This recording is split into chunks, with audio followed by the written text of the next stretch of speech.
Hi, Beebs. Hello, hello. We're gonna get started in just a second.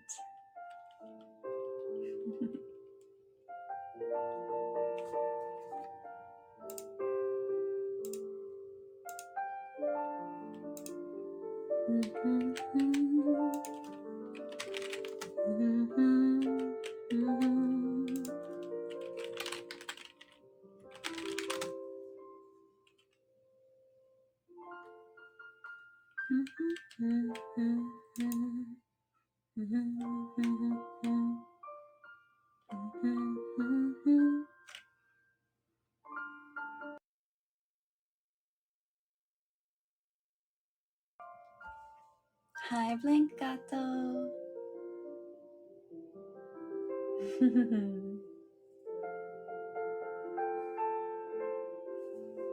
Okay. Think I'm about ready.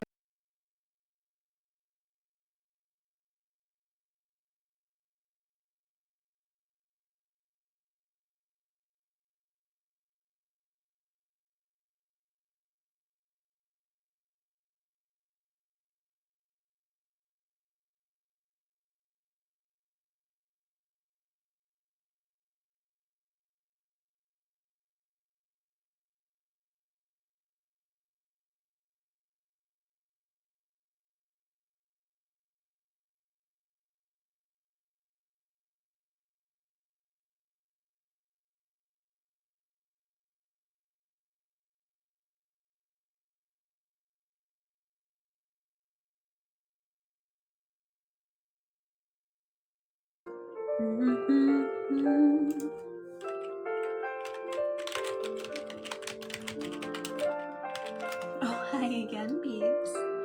I'm good. I like your voice. Thank you. I'm glad you do. And I'm glad you're doing good. Are you ready for some bedtime stories? Thank you for the nice.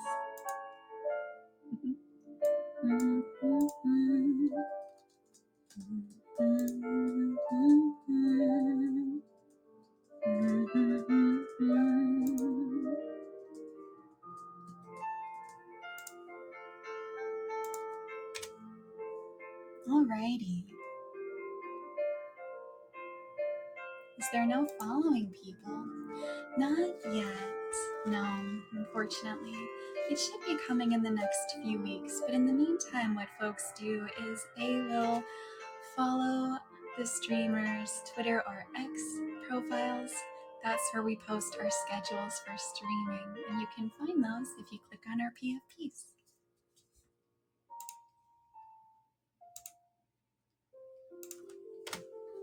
Okay.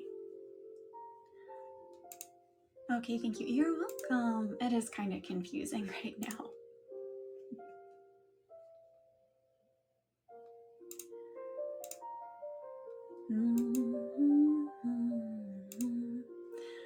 Alrighty.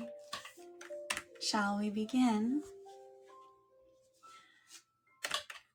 We'll start today with Horton Hears a Who by Dr. Seuss. On the 15th of May, in the jungle of Newell, in the heat of the day, in the cool of the pool, he was splashing, enjoying the jungle's great joys, when Horton the elephant heard a small noise.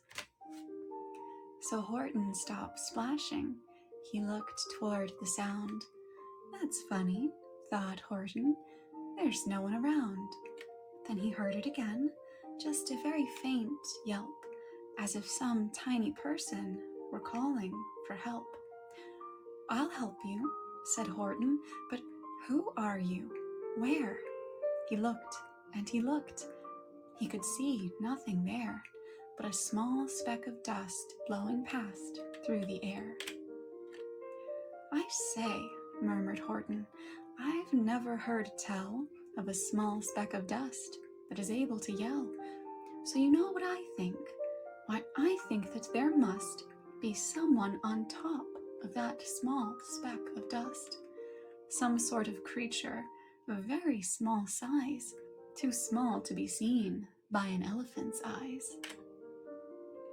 Some poor little person who's shaking with fear that he'll blow in the pool he has no way to steer.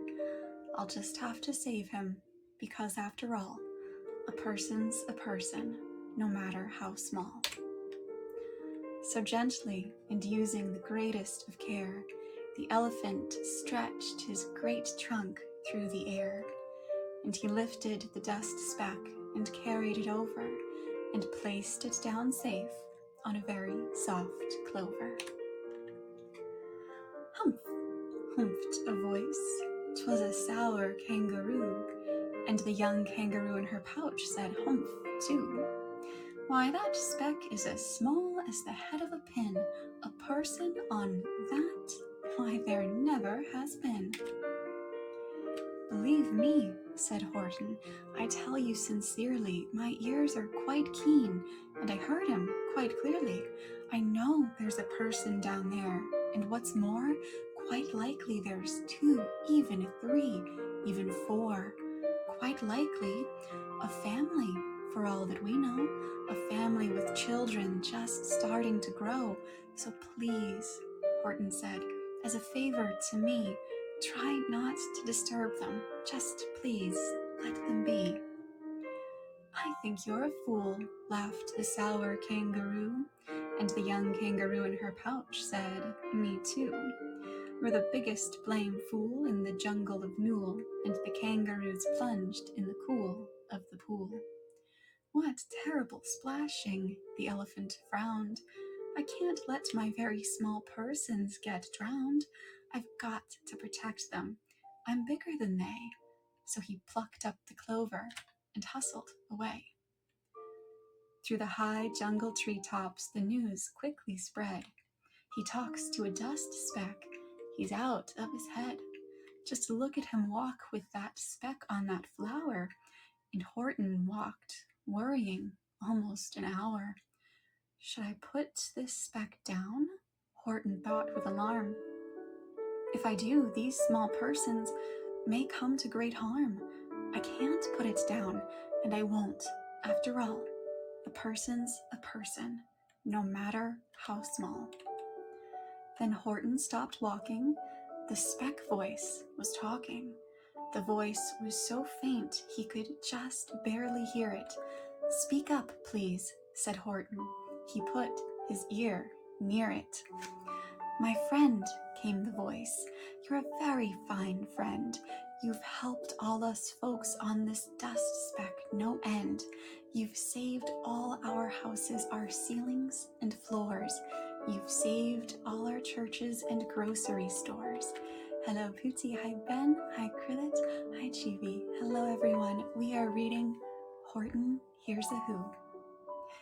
You mean, Horton gasped, you have buildings there too? Oh yes, piped the voice, we most certainly do.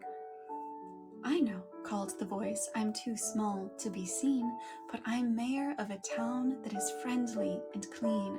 Our buildings to you would seem terribly small, but to us who aren't big, they are wonderfully tall. My town is called Whoville, for I am a Who, and we Whos are thankful and grateful to you. Hello, Lord. Hello, Calypso. Hello, welcome in. We are reading Horton Hears a Who. Please do get cozy and join us. And Horton called back to the mayor of the town, you're safe now. Don't worry. I won't let you down. Thank you for the hard eyes, Koguder-san. But just as he spoke to the mayor of the speck, 3 big jungle monkeys climbed up Horton's neck. The Wickersham brothers came shouting, what rot! This elephant's talking to Whos who are not. There aren't any Whos, and they don't have a mayor, and we're going to stop all this nonsense. So there. They snatched Horton's clover. They carried it off to a black-bottomed eagle named Vladikoff. a mighty strong eagle of very swift wing, and they said, "Will you kindly get rid of this thing?" And before the poor elephant even could speak, that eagle flew off with the flower in his beak. All that late afternoon and far into the night, that black-bottomed bird flapped his wings in fast flight, while Horton chased after with groans over stones that tattered his toenails and battered his bones, and begged, "Please don't harm all my little folks who have as much right to live as us bigger folks do." But far, far beyond him that eagle kept flapping, and over his shoulder called back, "Quit your yapping. I'll fly the night through. I'm a bird, I don't mind it, and I'll hide this tomorrow where you'll never find it." And at 6:56 the next morning he did it. It sure was a terrible place that he hid it. He let that small clover drop somewhere inside of a great patch of clovers 100 miles wide. "Find that," sneered the bird, "but I think you will fail." And he left with a flip of his black-bottomed tail. "I'll find it," cried Horton. "I'll find it or bust. I shall find my friends on my small speck of dust." And clover by clover by clover with care, he picked up and searched them and called, "Are you there?" But clover by clover by clover he found that the one that he sought for was just not around. And by noon, poor old Horton, more dead than alive, had picked, searched, and piled up 9,005. Then on through the afternoon, hour after hour, till he found them at last on the 3,000,000th flower. "My friends," cried the elephant, "tell me, do tell, are you safe? Are you sound? Are you whole? Are you well?" From down on the speck came the voice of the mayor. "We've really had trouble, much more than our share. When that black-bottomed birdie let go and we dropped, we landed so hard that our clocks have all stopped. Our teapots are broken, our rocking chairs smashed, and our bicycle tires all blew up when we crashed. So Horton, please," pleaded that voice of the mayor's, "will you stick by us who's while we're making repairs?" "Of course," Horton answered, "of course I will stick. I'll stick by you small folks through thin and through thick." "Humph," humphed a voice. "For almost 2 days you've run wild and insisted on chatting with persons who've never existed. Such carryings on in our peaceable jungle. We've had quite enough of your bellowing bungle, and I'm here to state, snapped the big kangaroo, "that your silly nonsensical game is all through." And the young kangaroo in her pouch said, "Me too." Welcome, Isaac. We are reading Horton Hears a Who. With the help of the Wickersham brothers and dozens of Wickersham uncles and Wickersham cousins and Wickersham in-laws whose help I've engaged, you are going to be roped and you're going to be caged. And as for your dust speck, that we shall boil in a hot steaming kettle of bezelnut oil. "Boil it?" gasped Horton. "Oh, that you can't do. It's full of persons. They'll prove it to you." "Hi, ladies."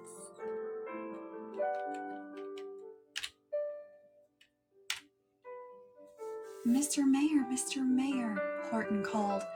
"Mr. Mayor, you've got to prove now that you really are there, so call a big meeting. Get everyone out. Make every who holler. Make every who shout.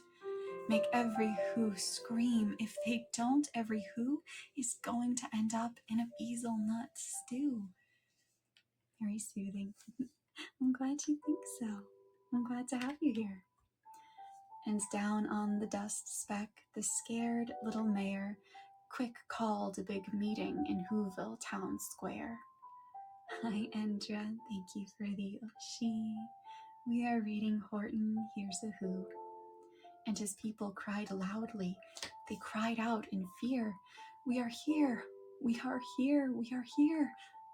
We are here. The elephant smiled. That was clear as a bell. You kangaroos surely heard that very well.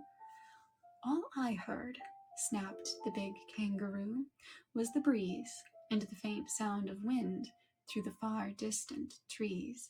I heard no small voices, and you didn't either. And the young kangaroo in her pouch said, Me neither.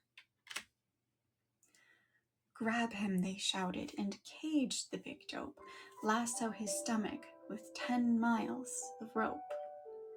Tie the knots tight so he'll never shake loose. Then dunk that dumb speck in the bezelnut juice. No reply. Is that a physical copy?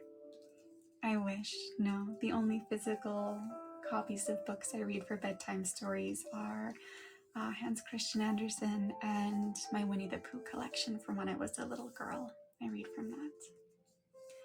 Horton fought back with great vigor and vim, but the Wickersham gang was too many for him. They beat him, they mauled him, they started to haul him into his cage, but he managed to call to the mayor, Don't give up, I believe in you all. A person's a person, no matter how small. And you very small persons will not have to die if you make yourselves heard. So come on now and try. The mayor grabbed a tom-tom. He started to smack it, and all over Whoville they whooped up a racket. They rattled tin kettles. They beat on brass pans, on garbage pail tops, and old cranberry cans. They blew on bazookas and blasted great toots on clarinets, oompas and boompas and flutes. Great gusts of loud racket rang high through the air. They rattled and shook the whole sky, and the mayor called up through the howling, mad hullabaloo, Hey Horton, how's this? Is our sound coming through? Hi Lucas, welcome. We are reading Horton Hears a Who. And Horton called back, I can hear you just fine, but the kangaroo's ears aren't as strong quite as mine. They don't hear a thing. Are you sure all your boys are doing their best? Are they all making noise? Are you sure every Who down in Whoville is working? Quick, look through your town. Is there anyone shirking? Through the town rushed the mayor, from the east to the west, but everyone seemed to be doing his best. Everyone seemed to be yapping or yipping. Everyone seemed to be beeping or bipping. But it wasn't enough, all this ruckus and roar. He had to find someone to help him make more. He raced through each building. He searched floor to floor. And just as he felt he was getting nowhere and almost about to give up in despair, he suddenly burst through a door, and that mayor discovered one shirker quite hidden away in the Fairfax apartments 12J. A very small shirker named Jojo was just standing and bouncing a yo-yo, not making a sound, not a yip, not a chirp. And the mayor rushed inside, and he grabbed the young twerp. Star, welcome, hi. And he climbed with the lad up the Eiffelberg Tower. This, cried the mayor, is your town's darkest hour, the time for all Whos who have blood that is red to come to the aid of their country, he said. We've got to make noises in greater amounts, so open your mouth, lad, for every voice counts. Thus he spoke as he climbed. When they got to the top, the lad cleared his throat and he shouted out, Yop. Hello, Professor. Welcome. And that yop, that one small extra yop, put it over. Finally, at last, from that speck on the clover, their voices were heard. They rang out clear and clean. And the elephant smiled. Do you see what I mean? They've proved they are persons, no matter how small, and their whole world was saved by the smallest of all. How true! Yes, how true, said the big kangaroo. And from now on, you know what I'm planning to do? From now on, I'm going to protect them with you. And the young kangaroo in her pouch said, me too. From sun in the summer, from rain when it's fallish, I'm going to protect them, no matter how smallish. Hello, Loa. Hello, hello. Well, my friends, it is time for another story. How are we all feeling?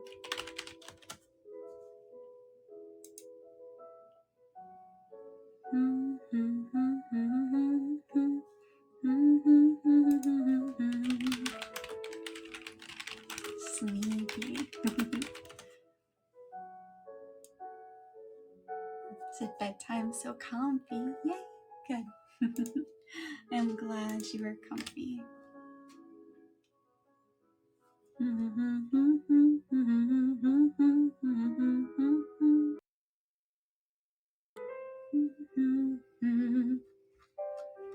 Okay, I am incredibly delayed in pulling up Twitch. Hi everybody in Twitch, how are you doing? Hi. Good ending, 19 out of 10. Oh my, let's see. Moana, right? Moana has such a lovely, lovely soundtrack. Is that Puffy I see on YouTube?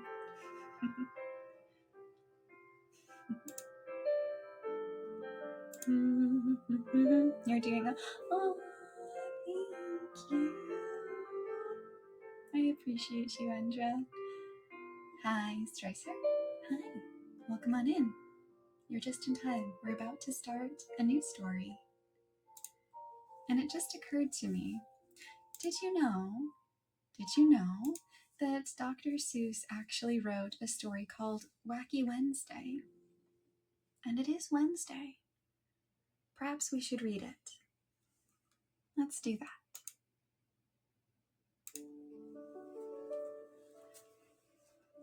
It all began with that shoe on the wall. A shoe on a wall shouldn't be there at all. Hi, Arayu. Welcome. We are reading Wacky Wednesday by Dr. Seuss. Then I looked up and I said, oh man. And that's how Wacky Wednesday began. It's on the wall. Who knows why? Barbarian, hello. I love your name. I looked out the window and I said, gee, more things were wacky. And I saw 3. I went down the hall and I said, hey, 3 more things that were wacky today. In the bathroom, more. In the bathroom, 4. Oh my goodness. This is a story that absolutely requires the pictures. There is a palm tree growing out of the toilet in this illustration. I began to dress, and then I said, wow, 4 more things were wacky now. We have more shoes on the ceiling primarily. Oh my goodness. Yeah, you like need the pictures for this. I looked in the kitchen. I said, by cracky, 5 more things are very wacky. Hello, Yummy. Welcome on in. Hello, hello. We are reading some Dr. Seuss. I was late for school. I started along, and I saw that 6 more things were wrong. And then 7 more. And the Sutherland sisters, they looked wacky too. They said, nothing is wacky around here but you. But look, I yelled, 8 things are wrong here at school. Nothing is wrong, they said. Don't be a fool. I ran into school and I yelled to Miss Bass, look, 9 things are wacky right here in your class.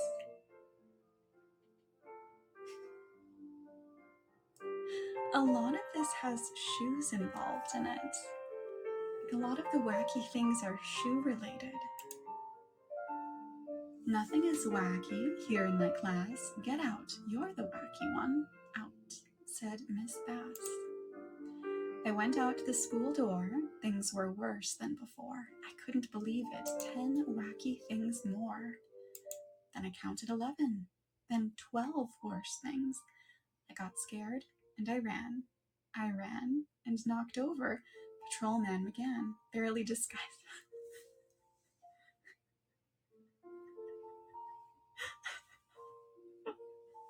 Thank you for saying it. I didn't want to do it myself. I'm sorry, Patrolman, that's all I could say. Don't be sorry, he smiled. It's that kind of a day. But be glad, Wacky Wednesday will soon go away. And take a wild guess as to what's making the Patrolman wacky. He has shoes on his feet. On his feet? On his hands. He also has shoes on his feet, though. Only 20 things more will be wacky, he said. Just find them, and then you can go back to bed.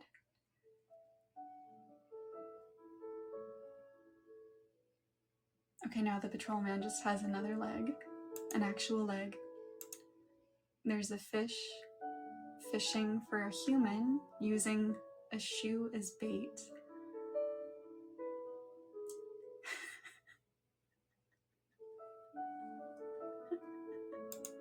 There's absolutely something going on here with Dr. Seuss and feet.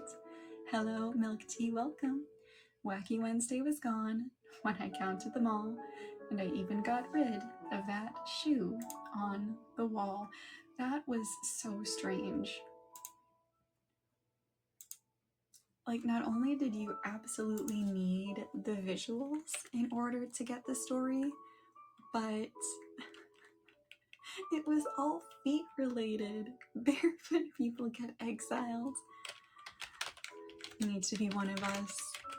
No feet allowed unless it's shoed.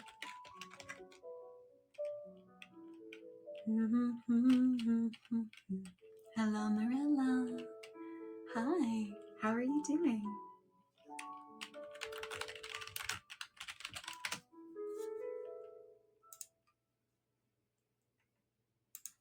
I'm good. How are you? I'm glad you're good. I'm also good. We are just about to start a new story.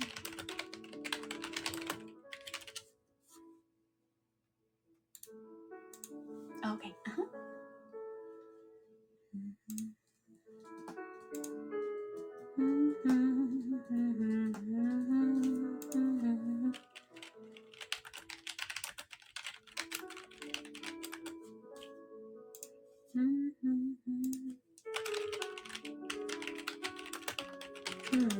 What shall we do? What shall we do? Oh, what about, do you guys remember Bartholomew and the Oobleck?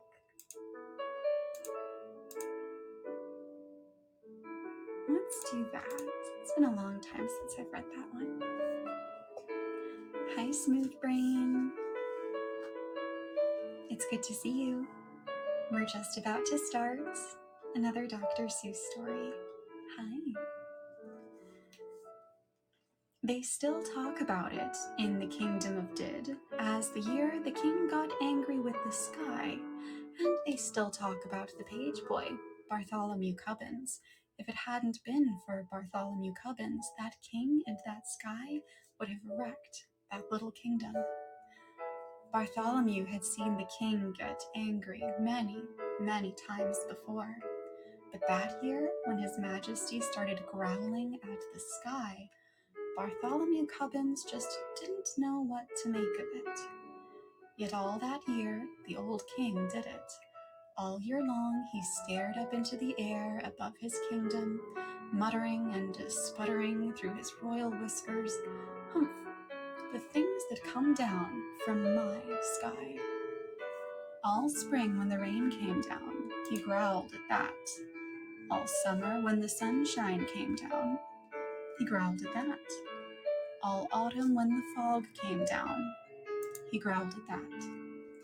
And that winter, when the snow came down, he started shouting, "This snow, this fog, this sunshine, this rain, these four things that come down from my sky." But King Derwin, Bartholomew tried to calm him, "You've always had these same four things come down." "And that's just the trouble," bellowed the king. "Every year, the same four things. I'm mighty tired of those old things. I want something new to come down." Praise the sun god. "Something new come down?" Bartholomew gasped. "That's impossible, your majesty. You just can't have it." "Boy, don't you dare tell me what I can or cannot have. Remember, Bartholomew, I am king." "I know, sire," said Bartholomew. "You rule all the land and you rule all the people, but even kings can't rule the sky." Hello, Anon. Hi. We're just reading some Dr. Seuss. It's good to see you. "Can't, huh?" His Majesty flew into a terrible rage. "Well, maybe other kings can't do it, but maybe I'm the one who can. You mark my words, Bartholomew Cubbins, I will have something new come down." We are reading Bartholomew and the Oobleck by Dr. Seuss. But how to get something new to come down? That was rather hard to think up, and for many days the old king stomped around trying to figure out some way to do it. Then finally, late one night when all the lords and ladies of the palace were fast asleep, just as the king was buttoning his royal nightshirt, he suddenly stopped, still. A strange, wild light began to shine in his gray-green eyes. "Why, of course." He began laughing. "They can do it for me. Bartholomew Cubbins, blow my secret whistle quick. Call my royal magicians." "Your magicians, your majesty?" Bartholomew shivered. "Oh, no, your majesty, don't call them." "You hold your tongue, Bartholomew Cubbins. You do as I command you. Blow my secret whistle." "Yes, sire." Bartholomew bowed. "But your majesty, I still think you may be very sorry." He took the king's secret whistle from its secret hook. He blew a long, low blast down the king's back secret stairway, and a moment later he heard them coming. Up from the musty hole beneath the dungeon, up the empty midnight tunnel to the royal bedchamber tower, came the magicians on their padded, shuffling feet. Up and right into the room they came chanting. "Shuffle duffle, muzzle muff, fista wista, mysticuff. We are men of groans and howls, mystic men who eat boiled owls. Tell us what you wish, O king, our magic can do anything." "I wish," spoke the king, "to have you make something fall from my skies that no other kingdom has seen before. What can you do? What will you make?" Interesting. Indeed, indeed. For a moment they stood thinking, blinking their creaky eyes. Then they spoke a word. One word. "Oobleck." "Oobleck?" asked the king. "What will it look like?" "Won't look like rain, won't look like snow, won't look like fog, that's all we know. We just can't tell you anymore. We've never made Oobleck before." Hello, Maxman, welcome. We are reading Dr. Seuss. They bowed and they started toward the door. "We go now to our secret cave on Mystic Mountain Nikatave. There all night long we'll work for you, and you'll have Oobleck when we're through." These people are psychotic. They sure sound it. "They'll do something crazy," whispered Bartholomew. "Call them back, your majesty. Stop them." "Stop them? Not for a ton of diamonds," chuckled the king. "Why, I'll be the mightiest man that ever lived. Just think of it. Tomorrow, I'm going to have oobleck. What are those people thinking? I don't know. I don't think any of us know. I don't think we want to know. It took Bartholomew a long time to get the excited king to sleep that night. But there was no sleep for Bartholomew, the page boy. All night long he stood in the king's window, staring out at the mystic mountain, Mikatev. Somewhere up there, Bartholomew knew the magicians were working their terrible magic. All night, the magicians did. All night they walked circles around their magic fire, making magic mumbling with their clucking tongues. Oh, snow and rain are not enough. Oh, we must make some brand new stuff. So feed the fire with wet mouse hair. Burn an onion, burn a chair. Burn a whisker from your chin, and burn a long, sour lizard skin. Burn yellow twigs, and burn red rust, and burn a stocking full of dust. Make magic smoke green, thick, and hot. It sure smells dreadful, does it not? That means the smoke is now just right. So quick, before the day gets light. Go, magic smoke, go high, go high. Go rise into the kingdom's sky. Go make the oobleck tumble down on every street in every town. Go make the wondrous oobleck fall. Bring down oobleck on us all. A lot of burning. It's an Armageddon. Pretty much. It really is. It's an oobleck Armageddon. Dawn was just breaking, and Bartholomew was still standing, trembling, watching at the bedchamber window. But now, as the sun rose, Bartholomew smiled. Those silly magicians hadn't done a thing. Then suddenly, Bartholomew Cubbins stopped smiling. Was he seeing things? No, there was something strange up there in the sky. At first, it seemed like a little greenish cloud, just a wisp of greenish steam. But now it was coming lower, closer, down towards the fields and farms and houses of the sleeping little kingdom. It was swirling around the topmost turrets of the palace. Tiny little greenish specks were shimmering in the air right over his head. Little greenish blobs just about the size of grape seeds. He stretched out his hand. He started to catch one, but then he pulled his hand back. There was something frightening about those blobs. Bartholomew slammed the window shut. "Wake up, your majesty," he shouted. "Your oobleck, it's falling." The king sprang out of his royal bed sheets. "By my royal whiskers, it is," he cried. "Oh, that beautiful oobleck, and it's mine, all mine." "I don't like the looks of those blobs, sire," said Bartholomew. "They're coming down now as big as greenish peanuts." "The bigger the better," laughed the king. "Oh, what a day. I'm going to make it a holiday. I want every man, woman, and child in my kingdom to go out and dance in my glorious oobleck." What a freak understatement. "Out in that stuff?" asked Bartholomew. "Do you really think it's safe, sire?" "Stop asking foolish questions," snapped the king. "Boy, you run to my royal bell tower, wake my royal bell ringer, tell him to ring the great holiday bell." For a moment, Bartholomew Cubbins didn't move. "Run," barked the king, and Bartholomew ran. Across the sleeping palace, Bartholomew ran, then up the ladder of the high bell tower. He climbed to the bell ringer's little cubbyhole in the belfry.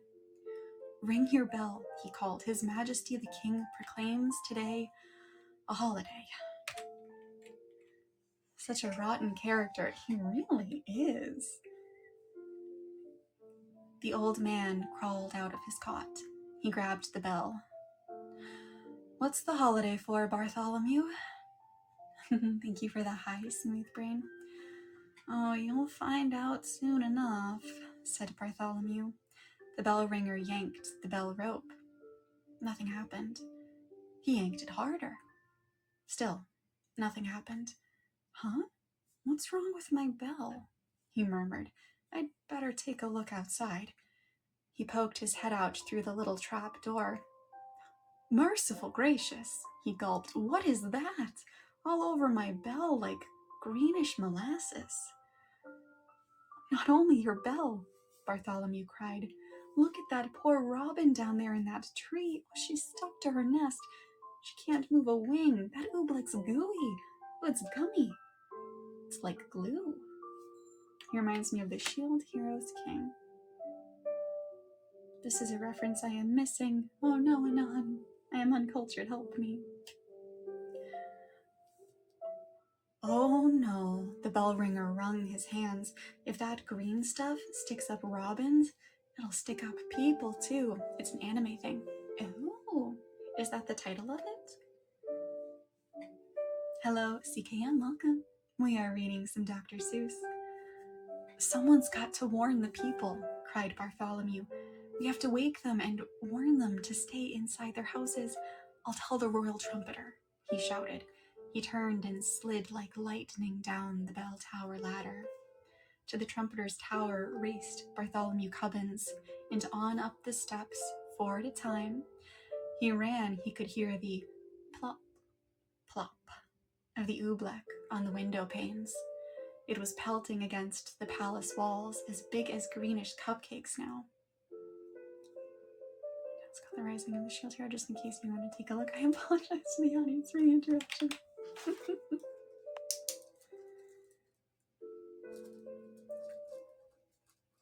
Thank you for letting me know.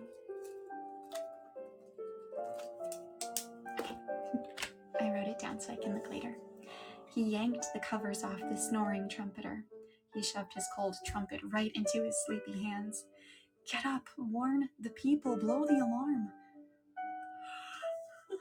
Alarm, yawned the trumpeter. Then his eyes saw the oobleck. Those green things, Bartholomew, where did they come from? The king, panted Bartholomew. His royal magicians made them. The royal trumpeter leapt from his bed. Oh, that king of ours should be ashamed. He jabbed his trumpet out of the window. I'll blow the loudest alarm that's ever been heard in the kingdom of Did. But all the royal trumpeter blew was a glug. My horn, oh, one of those green things flew inside it. He tried to blow it out, and he couldn't. He tried to shake it out, and he couldn't. I'll get it somehow, he yelled. I'll pull it out. No, shouted Bartholomew, don't touch it. Hi, Lacey. Welcome on in, we are reading some Dr. Seuss. The trumpeter's hand was already in it. His fingers grabbed hold of the lump of oobleck. He could feel it squiggle around in his fist like a slippery potato dumpling made of rubber. Hello, Wind. Welcome. We are reading Dr. Seuss. He pulled with all his might. The oobleck began to stretch. Then, gloing, the oobleck snapped back inside the trumpet. It yanked his arm back with it, right up to the elbow. I can't wiggle a finger, the trumpeter wailed. Oh, Bartholomew, what will I do? I don't know, and I hate to leave you stuck to your horn, but if you can't warn the people of the kingdom, I've got to find someone who can. Out of the room and down the stairs raced Bartholomew Cubbins, down to the chamber of the captain of the guards. The captain was humming in front of his mirror, combing the ends of his handsome mustache. Captain, do something, shouted Bartholomew. Hi, Millie, welcome. We're reading Dr. Seuss. Do something?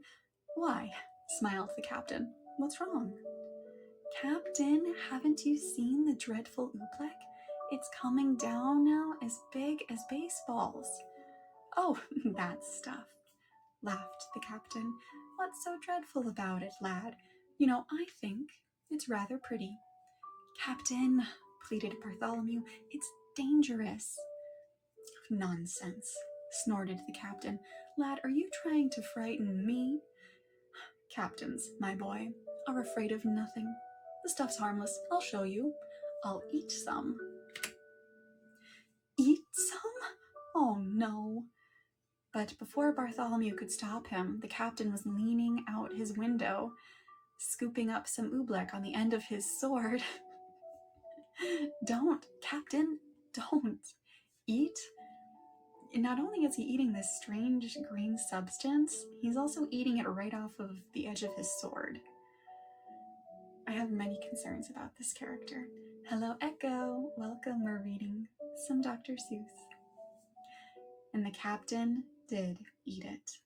By the time Bartholomew dragged him back inside the room, his mouth was glued tight shut with oobleck. He tried to speak, but no words came out. All the noble captain of the guards could do was blow a lot of little sticky greenish bubbles. "Forgive me for leaving you, Captain," said Bartholomew, "but a captain full of bubbles is no help." Bartholomew stretched the poor man out. He left him there on his chamber floor. Bartholomew went tearing through the zigzag palace hallways. "I'll get the king's horse. I'll ride through the country. I'll warn the people of the kingdom myself." He pushed open the door that led to the royal stables. He stopped. I feel like this oobleck is what magic? What is that? What? Andrew, what is that? Well, I told you so. Absolutely. Bartholomew stopped. He could go no further. That awful oobleck was plumping down as big as footballs now. Too late to warn the people of the kingdom. There were farmers in the fields getting stuck to plows. Goats were getting stuck to ducks.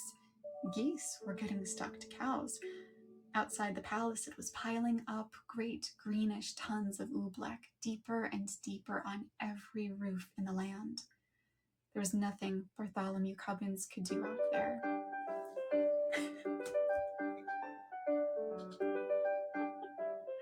It's just semi-jump scared by the music.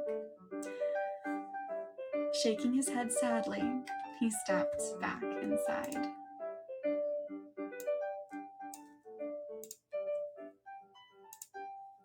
But inside, a moment later, it was just as bad as out. With an angry roar, the oobleck was suddenly hitting the palace harder. It was battering and spattering against the walls, as big as greenish bucketfuls of gooey asparagus soup. Like a sinking sailboat, the whole palace was springing leaks. The oobleck was ripping the windows right off of their hinges. It was dripping through the ceilings. It was rolling down the chimneys. It was coming in everywhere, even through the keyholes. From every bedroom in the palace came the howls of lords and ladies. Frightened in their nightgowns, they came jumping to their doors. "Go back to your beds. Get under your blankets."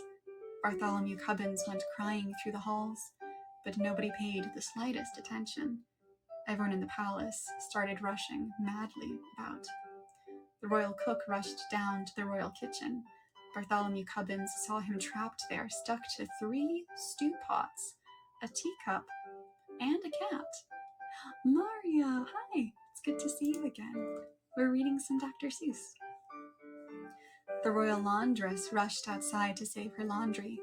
Bartholomew saw her, stuck tight to the clothesline between 2 woolen stockings and the king's best Sunday blouse. He saw the royal fiddlers. They were stuck to their royal fiddles. Everywhere Bartholomew ran, he saw someone stuck to something. They were stuck up by the dozens. Every last friend he had in the world was flopping and floundering, all hopelessly caught in the goo. Then suddenly, amidst the hubbub, Bartholomew gasped. The king. Where was the king? He'd forgotten all about him. It was in the throne room that Bartholomew found him. There he sat, old King Derwin, proud and mighty ruler of the kingdom of Did, trembling, shaking, helpless as a baby. His royal crown was stuck to his royal head. The seat of his royal pants were stuck to his royal throne. Oobleck was dripping from his royal eyebrows. It was oozing into his royal ears. Fetch my magicians, Bartholomew, he commanded. Make them say some magic words. Make them stop the oobleck falling. Bartholomew shrugged his shoulders. I can't fetch them, your majesty. Their cave on Mountain Necatave is buried in the oobleck. Then I must think of some magic words, groaned the king. Oh, what are those words my magicians say? Shuffle, duffle, muzzle, muff. That's all I can remember, and they don't do any good. The oobleck is just falling harder. It's your boy Jelly. Hi. Welcome on in. We're reading Dr. Seuss. Bartholomew Cubbins could hold his tongue no longer. And it's going to keep on falling, he shouted, until your whole great marble palace tumbles down.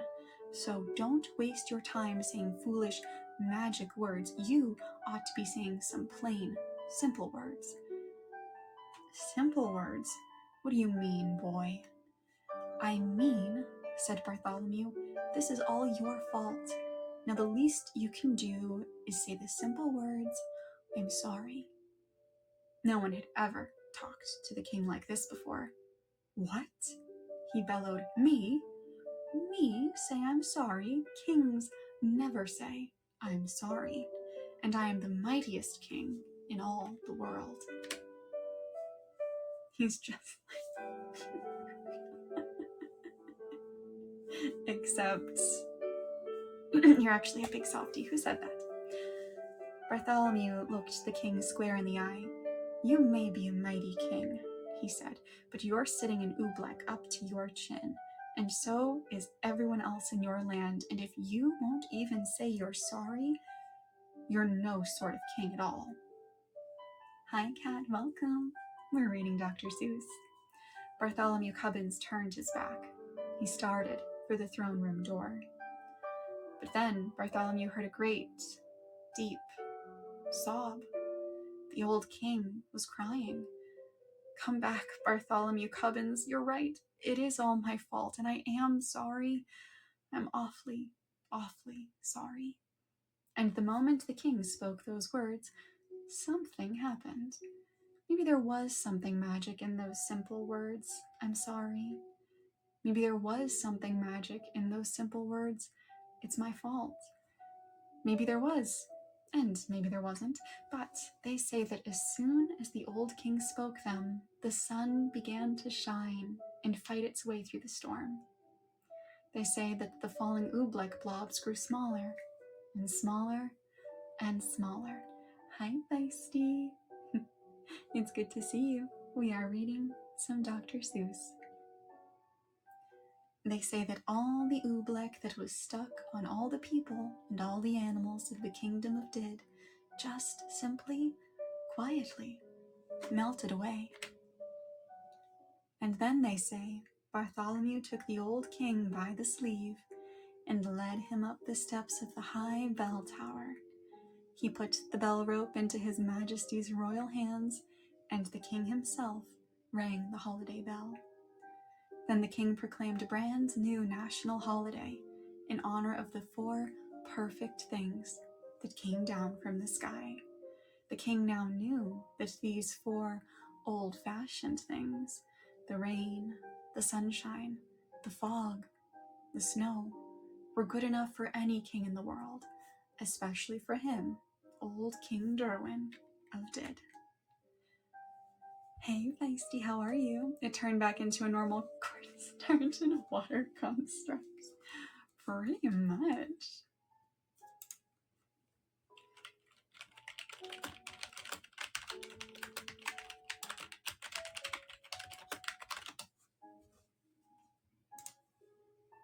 I have a serious question for you guys. I'm good. How about you?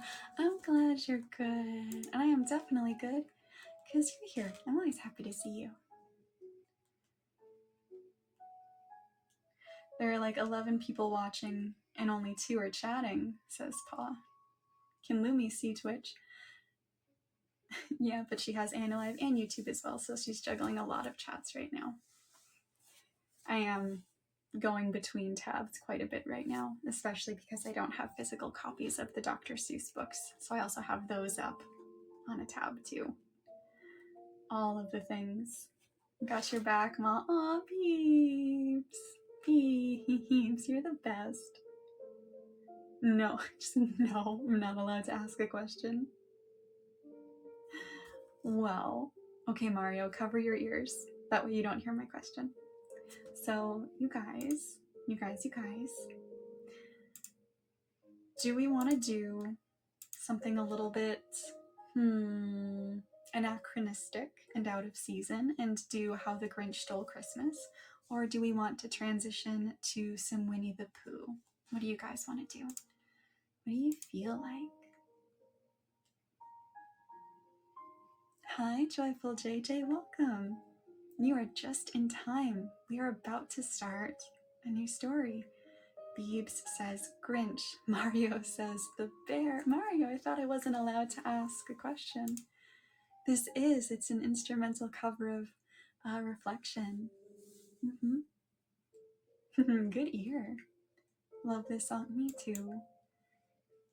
It makes me cry sometimes. In a good way. Hi, Lumi. Welcome on in. Lumiora supremacy. I'm fine with early Grinch. Okay, so that's 2 for the Grinch. So that means I was typing in the wrong place. That was for another person. Oh, okay. This is like a Mario. The sass.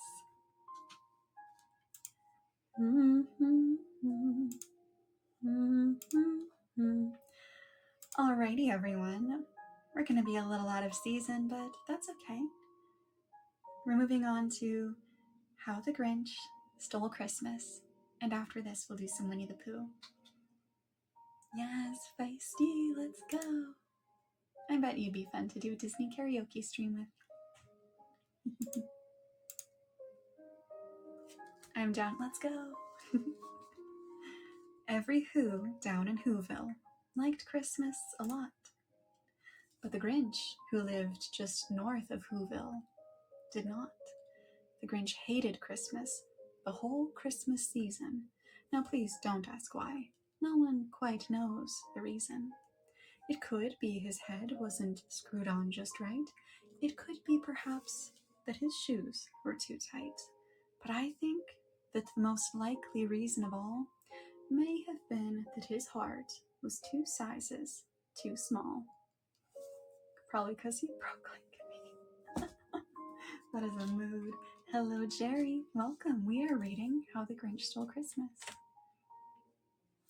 But whatever the reason, his heart or his shoes, he stood there on Christmas Eve, hating the Whos, starting down from his cave with a sour, grinchy frown at the warm, lighted windows below in their town, for he knew every Who down in Whoville beneath was busy now hanging a mistletoe wreath. And they're hanging their stockings, he snarled with a sneer. Tomorrow is Christmas. It's practically here. Then he growled with his Grinch fingers, nervously drumming. I must find some way to stop Christmas from coming. Hello, Apex Man. Welcome, we are reading How the Grinch Stole Christmas. For tomorrow he knew all the Who girls and boys would wake bright and early. They'd rush for their toys, and then, oh, the noise. That's one thing he hated. The noise.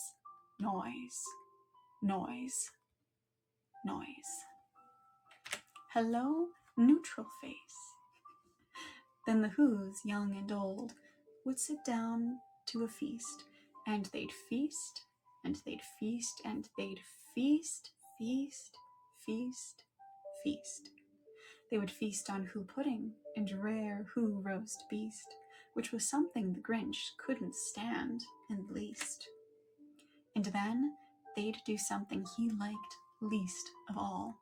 Every Who down in Whoville, the tall and the small, would stand close together with Christmas bells ringing.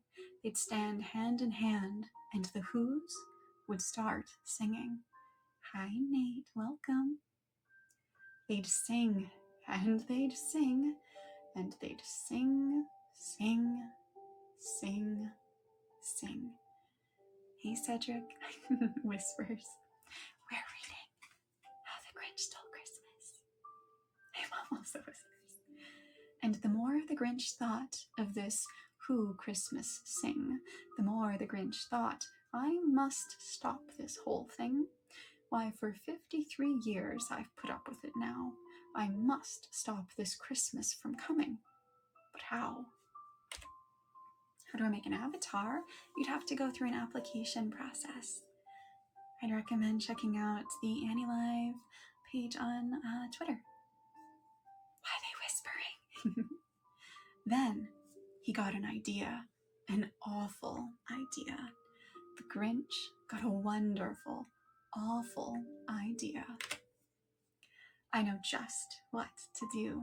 The Grinch laughed in his throat, and he made a quick Santa Claus hat and a coat.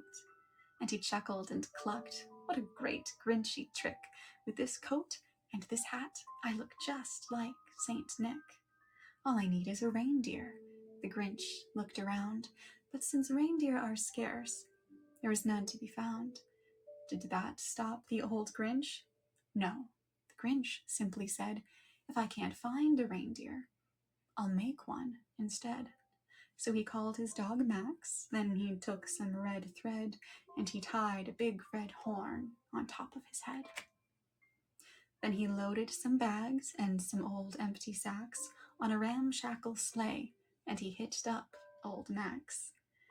Then the Grinch said, giddy up, and the sleigh started down toward the homes where the Whos lay a snooze in their town.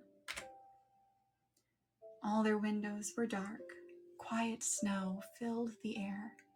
All the Whos were all dreaming sweet dreams without care. When he came to the first little house on the square, this is stop number 1, the old Grinchy Claus hissed, and he climbed to the roof, empty bags in his fist. Then he slid down the chimney, a rather tight pinch, but if Santa could do it, then so could the Grinch. He got stuck only once, for a moment or two. Then he stuck his head out of the fireplace, flew, where the little Who stockings all hung in a row. These stockings, he grinned, are the first things to go. Then he slithered and slunk, with a smile most unpleasant. Around the whole room, he took every present. Pop guns and bicycles, roller skates, drums, checkerboards, tricycles, popcorn, and plums, and he stuffed them in bags. Then the Grinch, very nimbly, stuffed all the bags, one by one, up the chimney. Then he slunk to the icebox. He took the Who's feast. He took the Who pudding. He took the roast beast. He cleaned out that icebox as quick as a flash. Why, that Grinch even took their last can of Who hash. Then he stuffed the food up the chimney with glee. And now, grinned the Grinch, I will stuff up the tree. And the Grinch grabbed the tree, and he started to shove, when he heard a small sound, like the coo of a dove. He turned around fast and saw a small Who, little Cindy Lou Who was no more than 2. The Grinch had been caught by this tiny Who daughter, who'd got out of bed for a cup of cold water. She stared at the Grinch and said, Santa Claus, why? Why are you taking our Christmas tree? Why? But you know, that old Grinch was so smart and so slick, he thought up a lie and he thought it up quick. Why, my sweet little tot, the fake Santa Claus lied. There's a light on this tree that won't light on one side, so I'm taking it home to my workshop, my dear. I'll fix it up there, and then I'll bring it back here. Hi, Jilsa. Welcome on in. Hi. We're reading How the Grinch Stole Christmas. And his fib fooled the child. Then he patted her head, and he got her a drink, and he sent her to bed. And when Cindy Lou Who went to bed with her cup, he went to the chimney and stuffed the tree up. Hello, Aspect. Welcome. or reading some Dr. Seuss. Then the last thing he took was the log for their fire. Then he went up the chimney himself, the old liar. On their walls he left nothing but hooks and some wire. And the one speck of food that he left in the house was a crumb that was even too small for a mouse. Then he did the same thing to the other Who's houses, leaving crumbs much too small for the other Who's mouses. It was 1/4 dawn, all the Who's still abed, all the Who's still a snooze, when he packed up his sled. Packed it up with presents, the ribbons, the wrappings, the tags and the tinsel, the trimmings, the trappings. 3,000 feet up the side of Mount Crumpet, he rode with his load to the tip-top to dump it. Pooh-pooh to the Who's, he was grinchiously humming. They're finding out now that no Christmas is coming. They're just waking up, I know just what they'll do. Their mouths will hang open a minute or two. Then the Who's down in Whoville will all cry, boo-hoo. That's a noise, grinned the Grinch, that I simply must hear. So he paused, and the Grinch put a hand to his ear. And he did hear a sound rising over the snow. It started in low, and then it started to grow. But the sound wasn't sad. Why, they sounded merry. It couldn't be so, but it was merry. Very. He stared down at Whoville. The Grinch popped his eyes. Then he shook. What he saw was a shocking surprise. Every Who down in Whoville, the tall and the small, was singing without any presents at all. He hadn't stopped Christmas from coming. It came. Somehow or other, it came just the same. And the Grinch, with his Grinch feet ice cold in the snow, stood puzzling and puzzling. How could it be so? It came without ribbons. It came without tags. It came without packages, boxes, or bags. And he puzzled 3 hours till his puzzler was sore. Then the Grinch thought of something he hadn't before. Maybe Christmas, he thought, doesn't come from a store. Maybe Christmas, perhaps, means a little bit more. And what happened then? Well, in Whoville, they say that the Grinch's small heart grew 3 sizes that day. And the minute his heart didn't feel quite so tight, he whizzed with his load through the bright morning light, and he brought back the toys and the food for the feast, and he himself, the Grinch, carved the roast beast.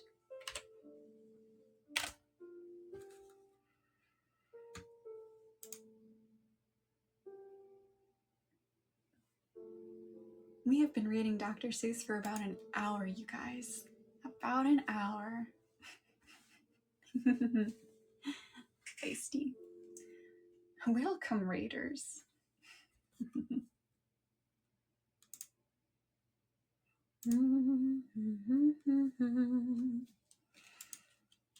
Okay, are we ready now for Wouldn't that be something? Oh my gosh, I'd be so embarrassed reading it. I get embarrassed so easily, feisty. We wouldn't get through it, not even close. Don't be a coward. Beebs.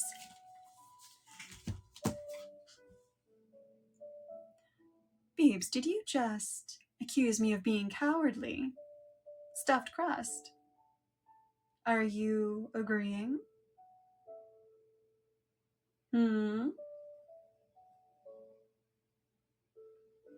I'll jump in Discord and read the man parts to make it less awkward. The man parts.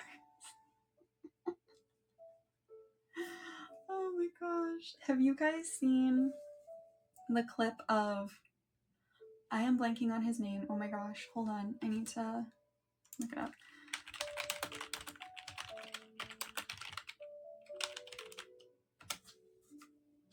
Have you guys seen the clip of Gilbert Gottfried reading snippets from 50 Shades of Grey?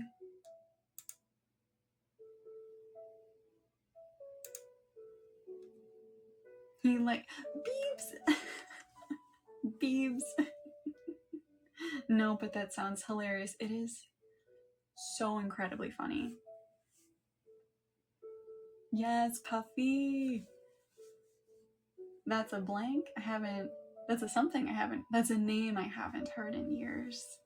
Good old Gilbert. If I could get away with playing it for you guys, I would, but I don't think I can. That being said, if there is a channel that we're going to be sus on for a restream, it might as well be Beebs. I gotta sleep. Have fun. Thanks for a great time. Good night, Mario. It was good to see you again. Rest well. See you soon. I don't have enough alts for this. Oh, poor Beebs. Try one line in. Me? Me. Puffy. Puffy. I definitely cannot do a Gilbert Gottfried Iago impression. Definitely cannot do that. I wish I could. I just really can't do it. Also, I feel like I'd be breaking the soothing chill vibes. We can change the lewd words with something silly. Feisty. Feisty. I like the sound of that.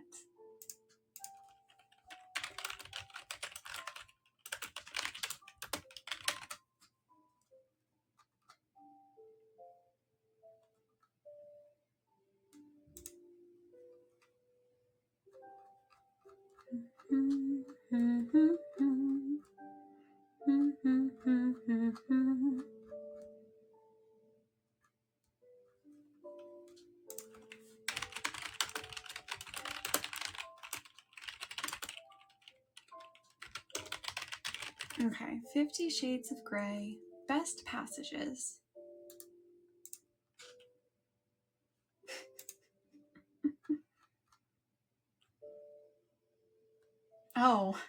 Oh dear.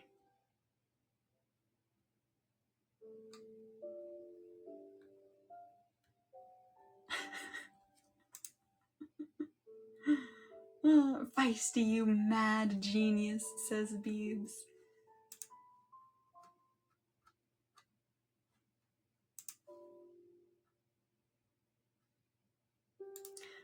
All right, from the LA Times, 50 Shades of Grey, 7 barely safe for work passages.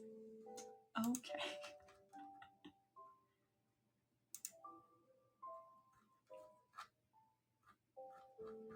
No, some of these are just like really, really short. I'm barely safe for work. I appreciate you.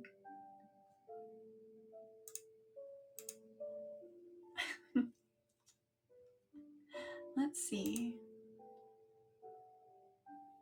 Well, you are at work, so it should be fine. Who's at work? Feisty, are you at work?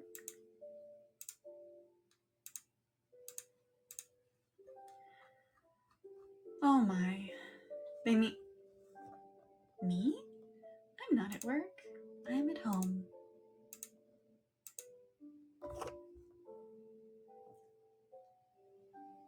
This is... Oh, just streaming is work.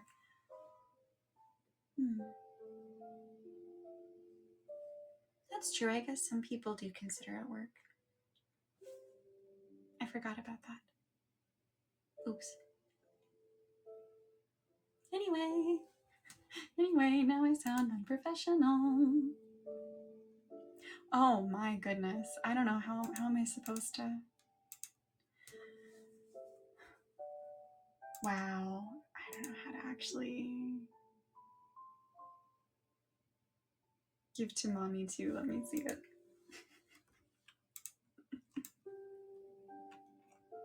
Mommy too.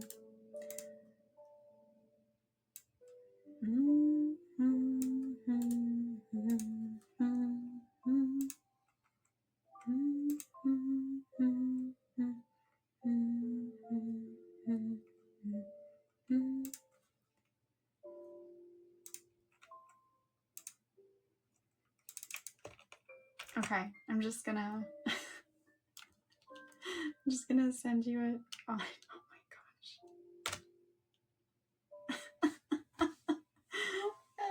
I'm so sorry for the message that's gonna be sitting in your Twitter inbox.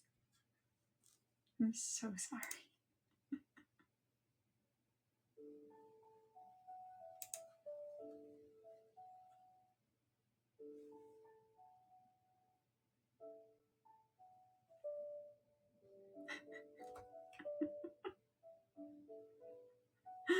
Oh my gosh.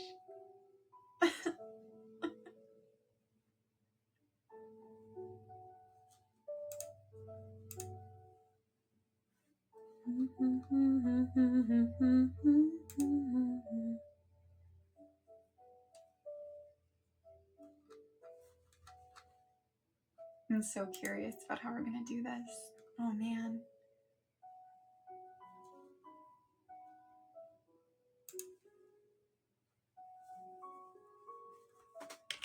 What should we do in the meantime? Hello, Facts Hungry. Hello, hello, and welcome on in. How are you doing?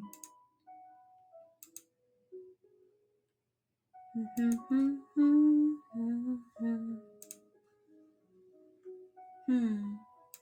do you guys think? What should we do for now? Whoopee!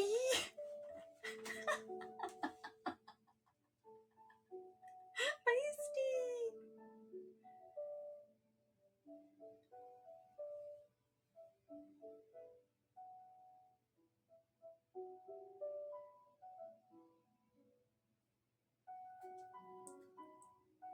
Okay, all right.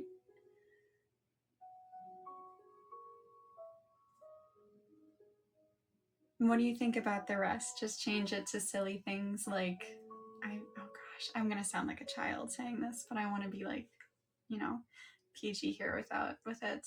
The F word to fudge, just like little changes like that. Or is there anything else, like a bigger change you'd recommend, like the whoopee? Fudge is good. Fudge is delicious in all its forms, don't you think?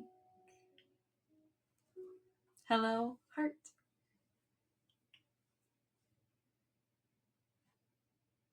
No, just oh. I do agree that peanuts make everything better. Ain't no way. Beauty and the Beast instrumental is coming on right as we're about to do some super obnoxious 50 Shades of Grey read over. Makes the viewer hungry. Yes. Feisty.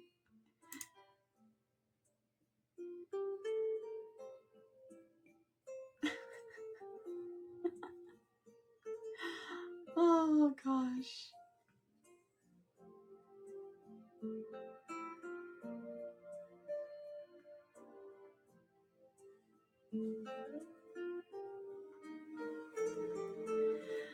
All right, you guys. Are we doing this? Are we actually doing this? Is this happening for real, for real?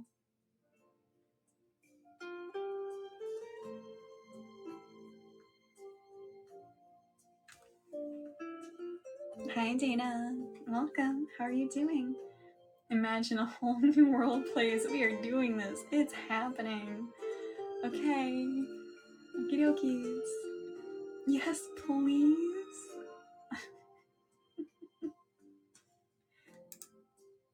I wonder.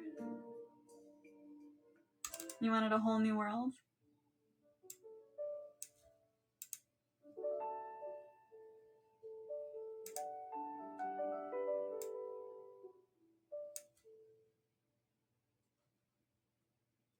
Mm-hmm. Ooh, actually, no, this version will be better.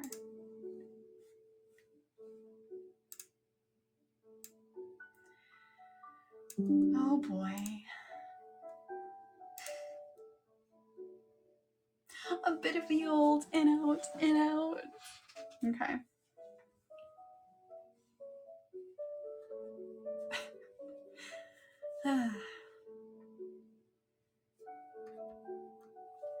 Does this mean you're going to do a bit of the old in out with me tonight, Christian?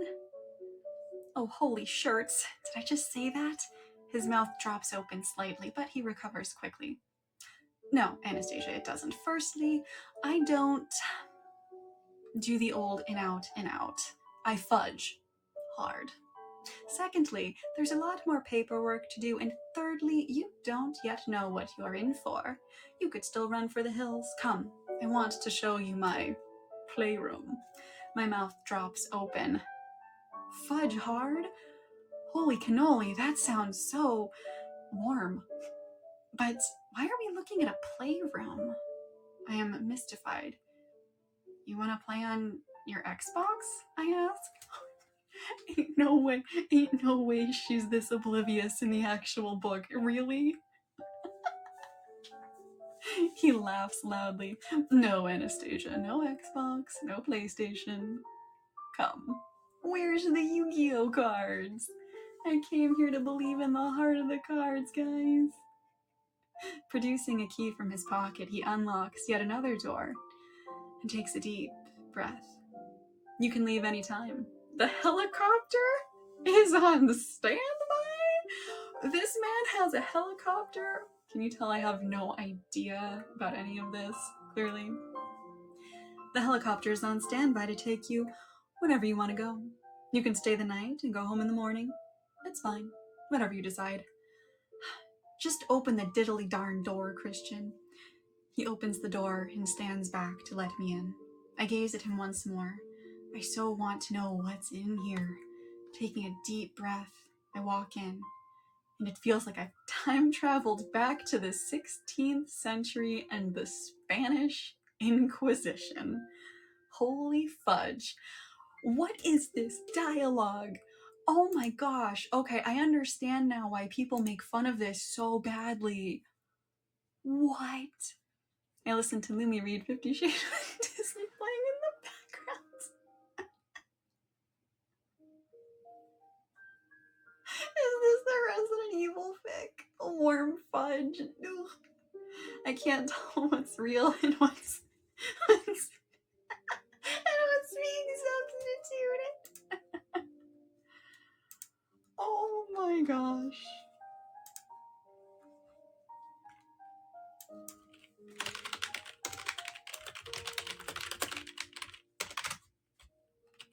I can't believe this. I can't believe this, you guys. The old in and out boys. Yes, yes, yes. Channel some Clockwork Orange while we're here.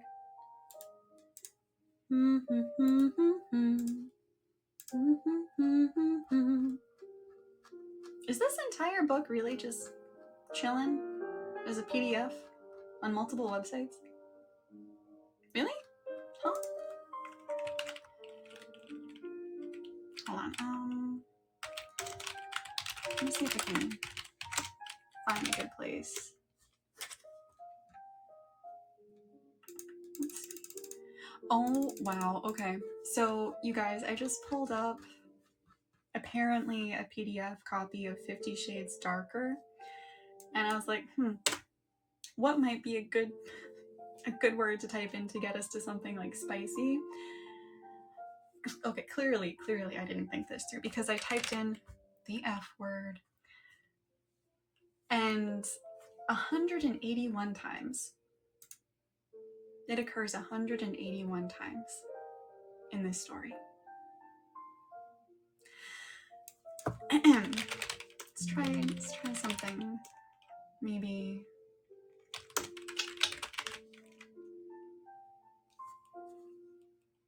I say more than that. Honestly. Oh no. I came across the scene. No, I can't do it. Oh, I'm too embarrassed.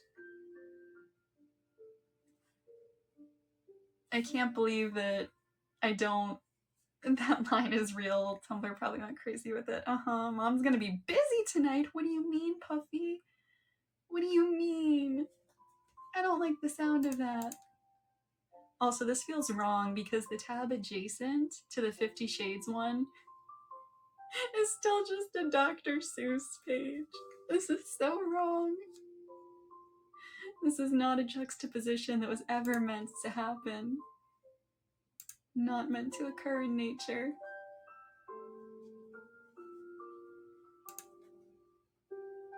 I turned things dark. It's okay, Feisty. We still love you. Lots of editing. Yeah, editing. Oh gosh. Hello, Nowhere Nyx. Welcome on in.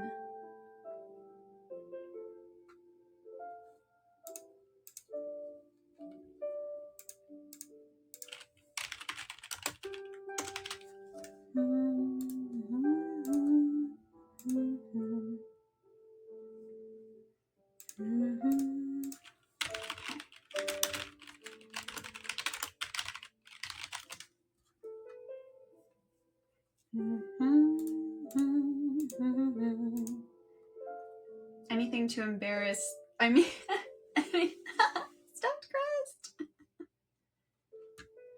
I am unfortunately very easy to embarrass. It's not ideal. All right, what is this? 15 awkward lines from 50 Shades that made us uncomfortable. Oh, ew, ew, some of these are gross. Ew.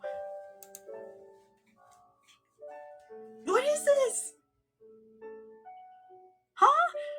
An image of her shackled to my bench, peeled ginger root inserted in her posterior so she can't clench her buttocks comes to mind.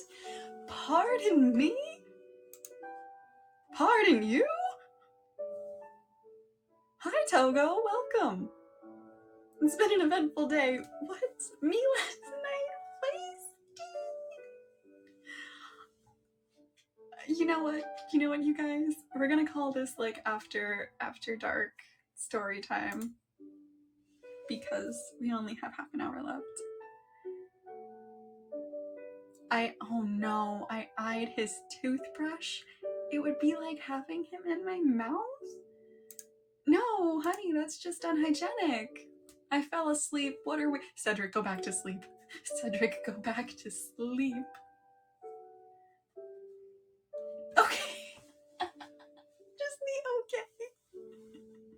I changed the stream title after dark story time. Oh no. Alright. That means it's official. It means it's happening.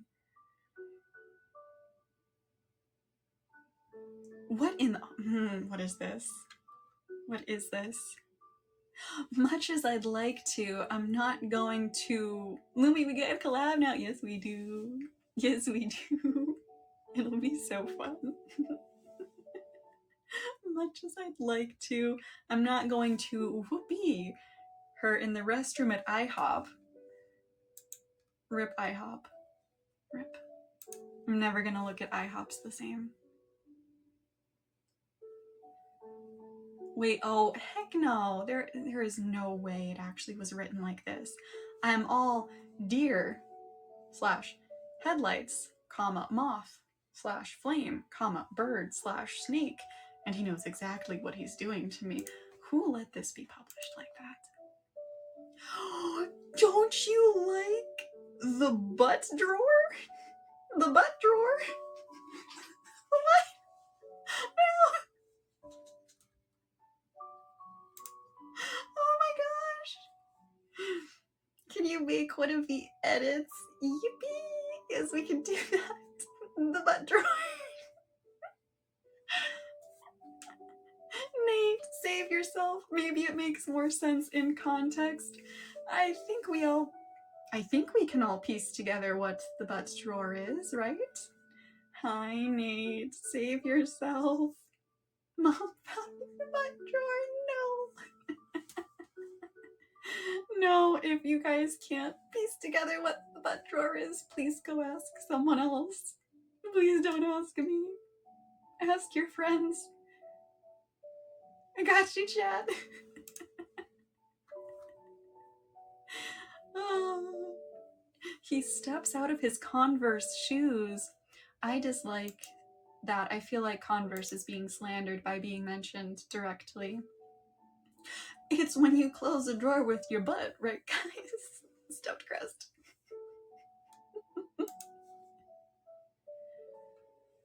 Hi, DC, welcome. I suppose disclaimer to anyone who zoned out for a bit or is just coming in, we have officially reached bedtime stories after dark. It's not going to be anything innately inappropriate, but we are reading questionable, weird lines from 50 Shades of Grey, but we're making them safe for work. No, his voice is warm and husky, like dark, melted chocolate fudge caramel. Or something. Why would you put or something?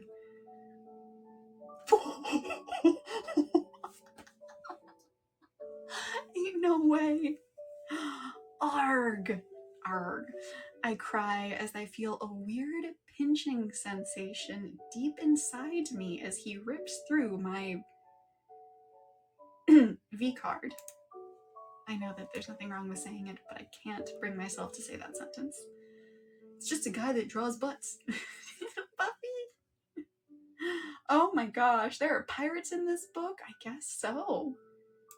It seems like it. He's my very own Christian Grey popsicle. No. No. Oh. No. What is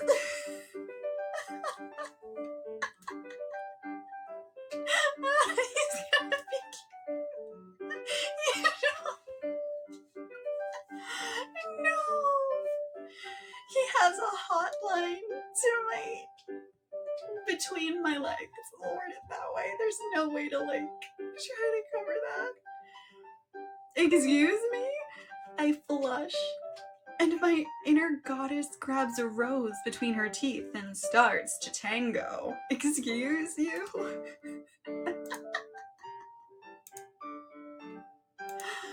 What is happening? The music.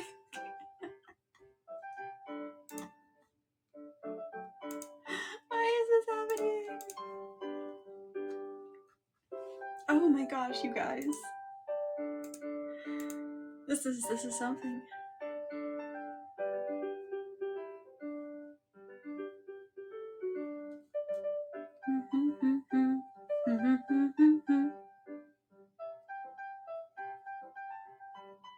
Oh no, but how often does the narrator talk about their inner goddess on a nice bedtime story? My inner goddess has stopped dancing and is staring too, open-mouthed and drooling slightly. What is happening? Dialogue is more disgusting than any chorus or... Honestly, it's true. I agree.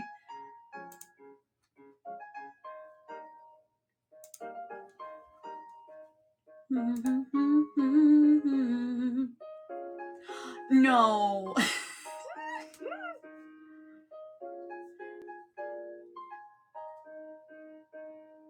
What is this?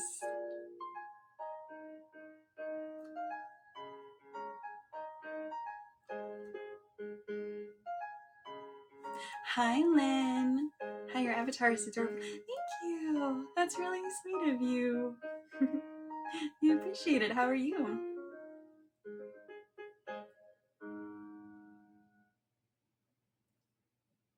What is this? I'm good. I literally just downloaded this. Well, welcome aboard. I hope you have a good time. I'm gonna level with you. We have been reading Dr. Seuss, and we were gonna read some Winnie the Pooh, but things took a turn, and now we're just kind of reading through and laughing at what the internet has deemed some of the funniest and most awkward lines from 50 Shades of Grey. But we're replacing all of the inappropriate words with others. Oh. So hopefully you can have fun with us. What a nice first stream to walk into, says Puffy. I know, right? Oh, hard to believe they made a movie out of this. Not just one, right? Weren't there sequels?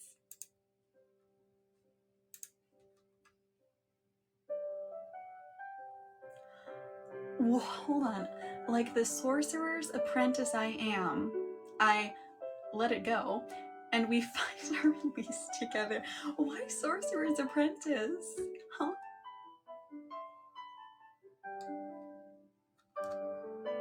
What is this? Frozen reference?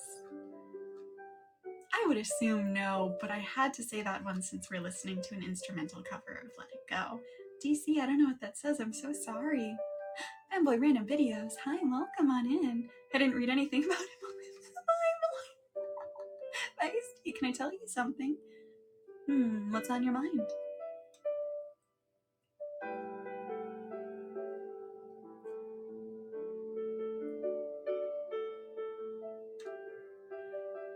I got released from the hospital a few hours ago. Oh my goodness. I hope you're doing better now from whatever was going on. It was something random in Japanese, but it didn't work properly. Oh, yeah, the app isn't super friendly to, oh gosh, a lot of things being typed in chat. You're going to unman me, Anna. My motorcycle kind of exploded, so I ended up with a broken leg and a broken arm. No, oh my goodness gracious. Okay, so you said you were released from the hospital a few hours ago. Was this accident earlier today, or have you been in the hospital for a while from it?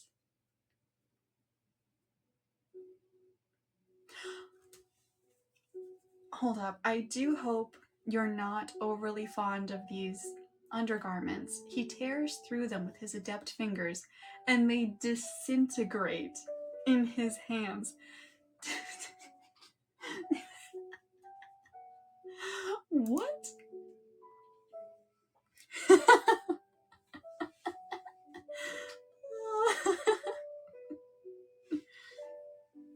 You are now turned into Lumi After Dark. I got insulted by that.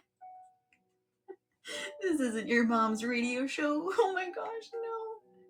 You're listening to 102. And the mom. No. Oh, sorry. Okay. Oh, my cast should be coming up in a week or so. I can't type using the first thing. Gotcha. That makes sense. Okay. Oh my gosh. Well, I'm glad that you're able to, be released, and hopefully healing comes up soon. Lewd Lumi and Frisky Feisty. Oh my gosh. Okay, that's it. That's gonna be our segment. Like, this is it. This is gonna be a thing. Yes, I just typed it so I don't forget it. That is what just happened.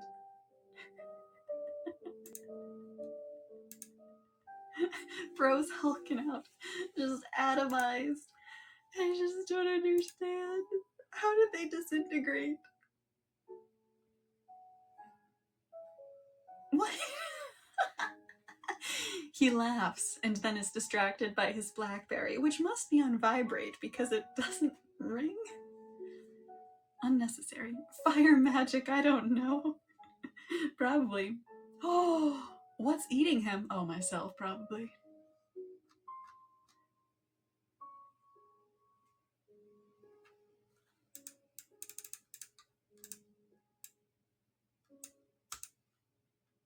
Huh? I don't think my heart could stand the strain of another email like that. Or my pants, for that matter.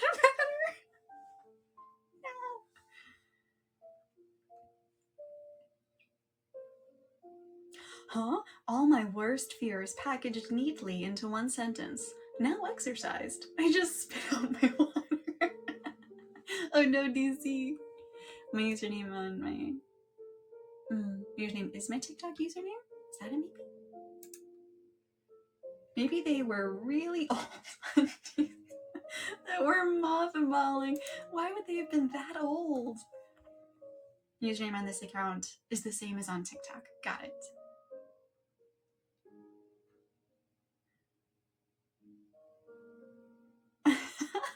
What is this?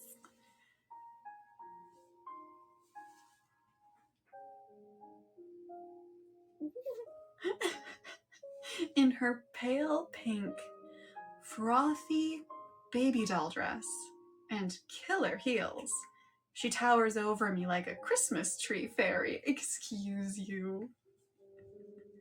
I saw a girl reading this in my high school during lunch one time. Was her face red? Quite a while ago, like maybe a year or two ago, I stole a... Oh?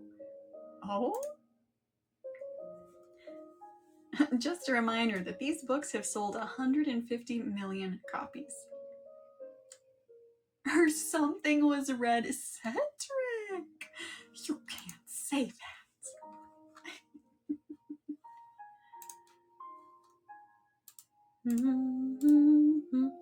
Oh, heck no. I know that I'm not seeing Time magazine having a top 10 passages from 50 Shades, right?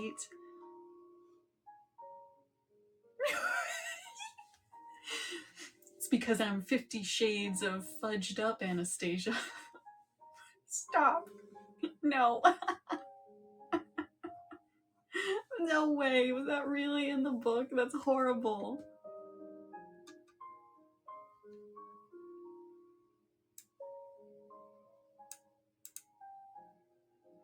I want a girl that towers over me for real.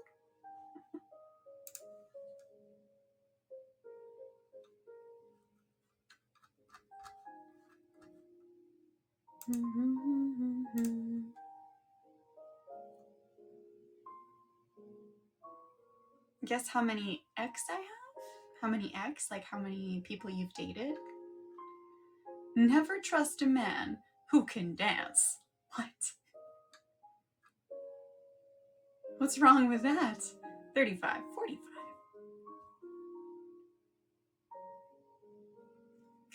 Hold on, sometimes I wonder if there's something wrong with me.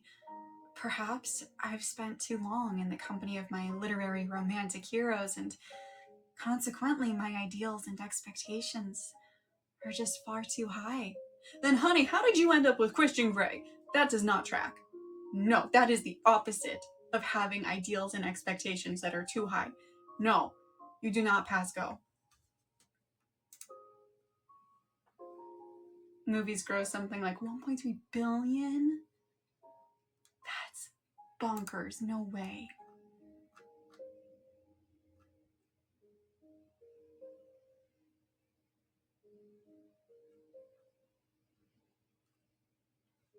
Feisty, I said what I said. I'm still thinking about the toothbrush.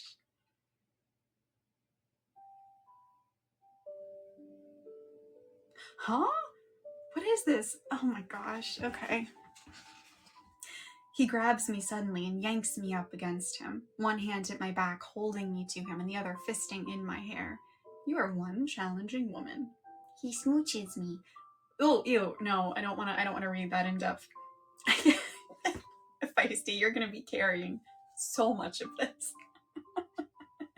It's taking all of my self-control not to yippee you on the hood of this car, just to show you that you're mine.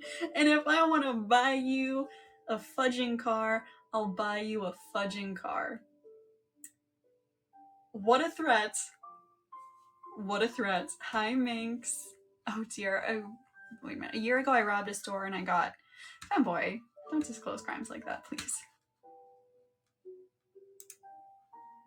Hi. Miss Tonight! No, Miss Tonight! Miss Tonight! No, I can explain! I can explain! I just read that line. Hey, we're in sync. I did the yippee for you. I remembered. You came at a great time. No, you came at a concerning time. It's okay, I didn't hear anything. I'm glad you didn't. Just pretend as well that you don't hear the next 10 minutes either. Mom is educating us about 50 Shades. Wait, no, hold on. No, that's not quite what's happening. Is it?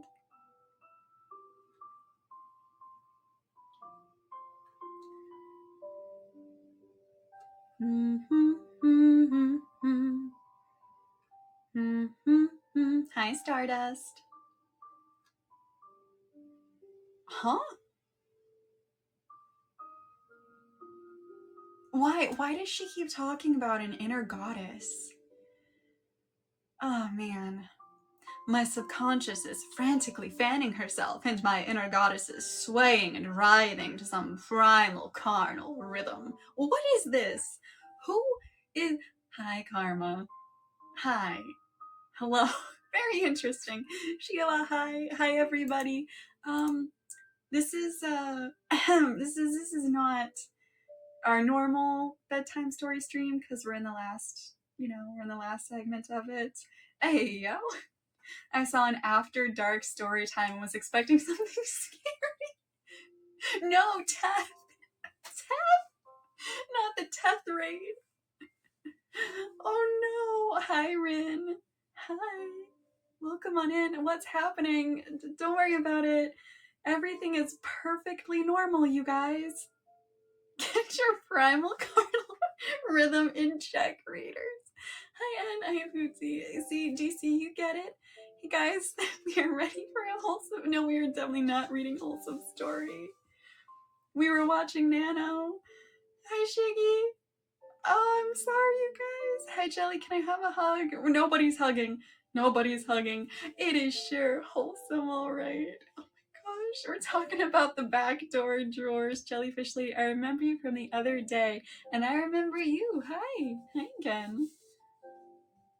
Oh my gosh, I don't really have very wholesome. Primal carnal rhythm sounds like an elf thing. Oh, it does.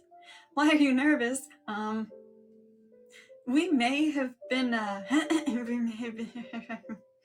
I swear to you that for the first hour and a half, we were reading Dr. Seuss. However, for the last 20 minutes, we may have been, and then Feisty shut up, we may possibly, a little bit, have been reading some really funny passages from 50 Shades of Grey. Hi. No, we're not reading smut.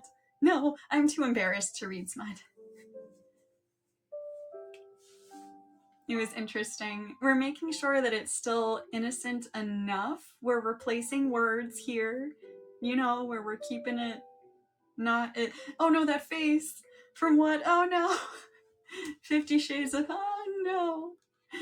Yes, exactly. We're at like a PG-13 level. Thank you, DC.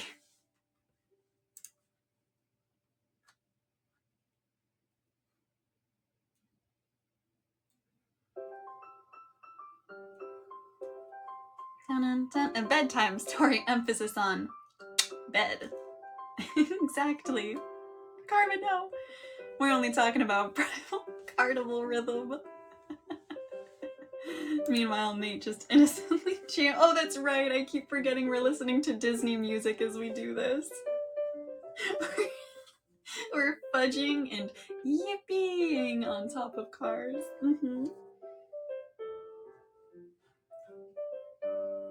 I love the Little Mermaid. Yeah, sure. I don't believe you. What do you mean? Hi, you. Hi.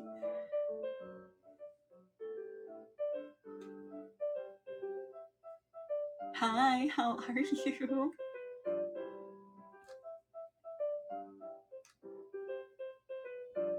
No, there's more. My inner goddess is doing the dance of the 7 veils. What does that mean? I'm good. What about you? I'm glad you're good. I'm okay. I'm not gonna lie. You've come in at a strange time, my friend. Well, let's continue. I want to know more about the towering woman, inner goddess. I don't know. The narrator keeps referring to, I'm assuming, a personification of her lust as her inner goddess. Huh? Really? Yeah. We started off reading Dr. Seuss, and somehow now we're just reading funny, out of context 50 Shades of Grey quotes. Nothing super inappropriate though. We're not like going that. I wish I had an inner goddess. I have to wait to transition. She'll come. Oh. How do you go from Dr. Seuss to 50 Shades of Grey? Dr. Seuss to Dr. Sus? Feisty! Let's go. Towering women wear. Her inner goddess likes to do the dance of the sun and fudges.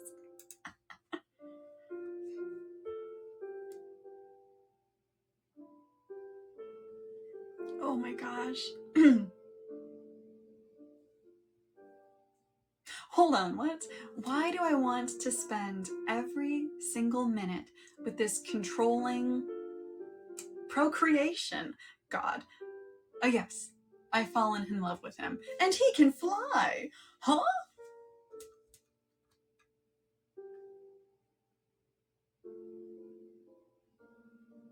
Superman! He can fly, he can fly!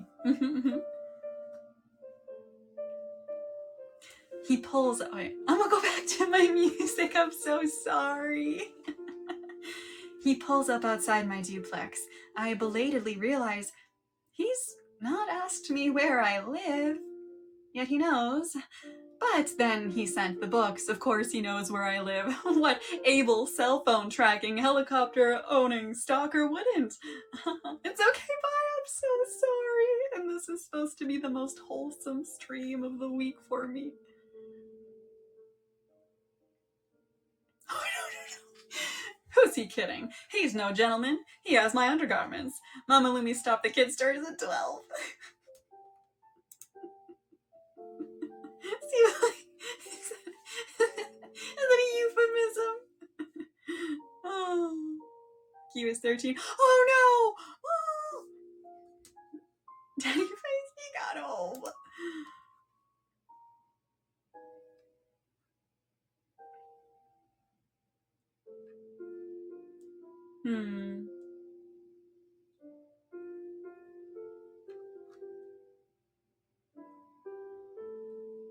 What?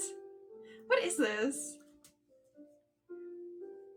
But we were at your parents' dining table. I stare at him, completely bewildered. No one's ever said no to me before. And it's so warm. Really? Really? Everything about this is concerning. Totally wasn't going to recommend a song made for 50 There's a song that was made for it? What do you mean?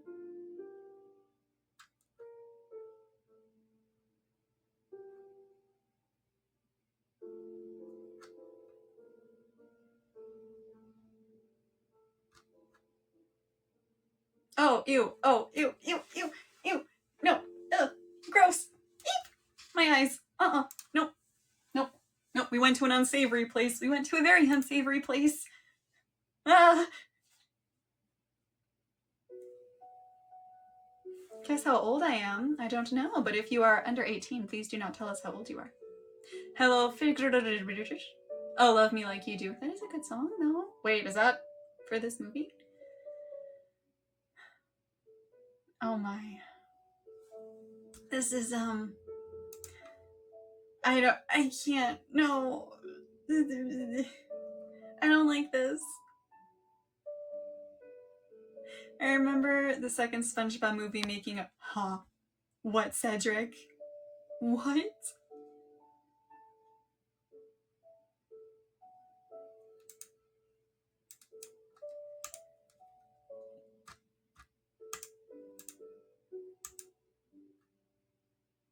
Look it up. I don't know if I want to.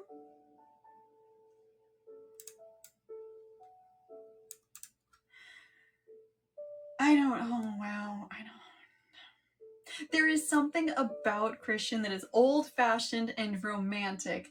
Ma'am,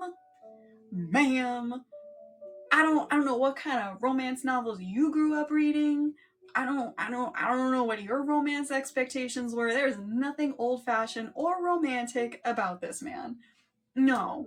Hi, Zero. Welcome. I mean, I let Patrick tie me up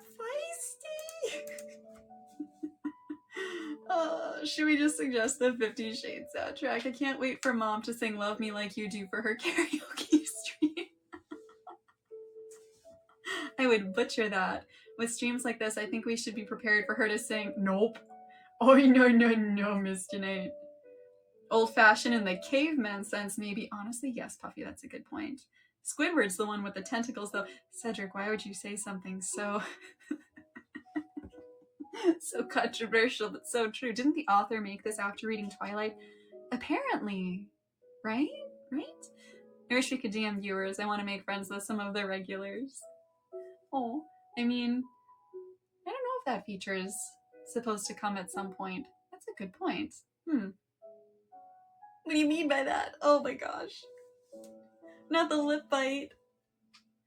There's a Twilight fanfic that she just swapped the names around after the fact. That's a choice. That is a choice.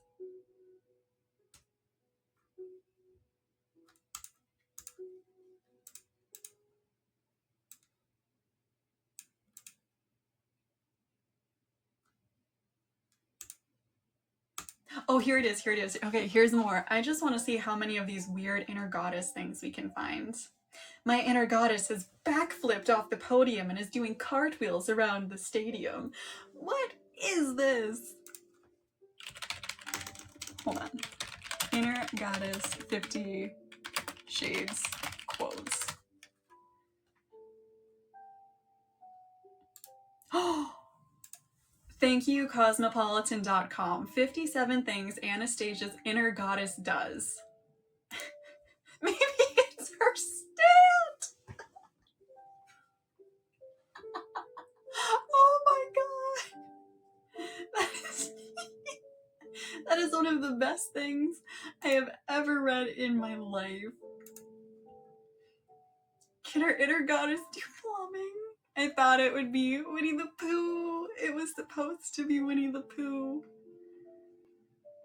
My very small inner goddess sways in a gentle, victorious samba. Why is she small? My inner goddess glares at me, tapping her small foot impatiently. More like Winnie and a woohoo.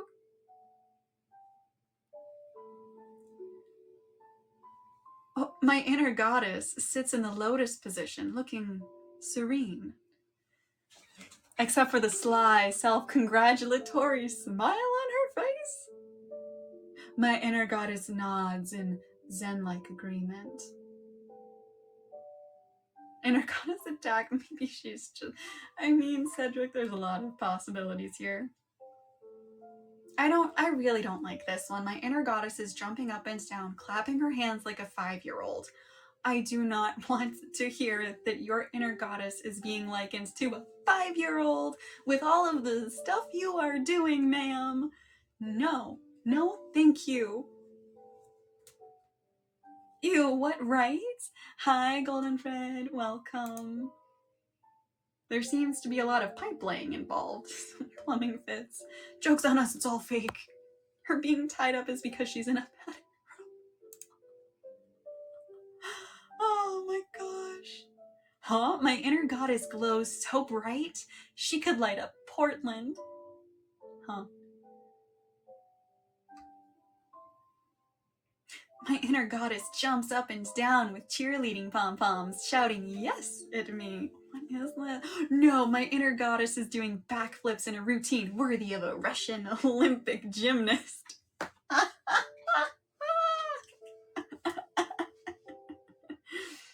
is this? Oh, maybe feisty. She's a glowy. Hi, everybody. How are you?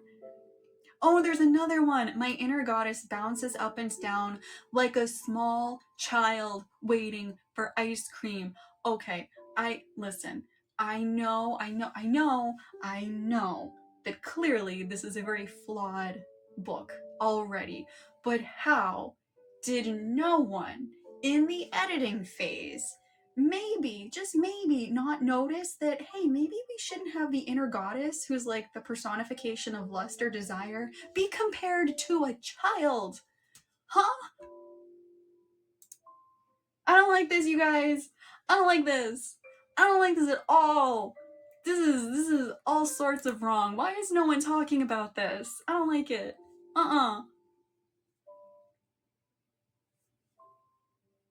My inner goddess looks like someone snatched her ice cream.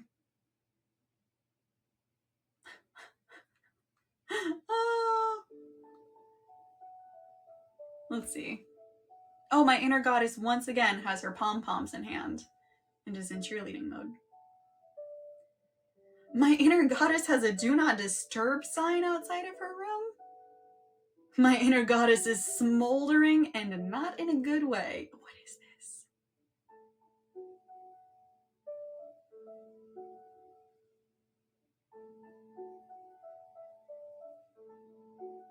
Oh gosh. My inner goddess pole vaults over the 15-foot bar. What?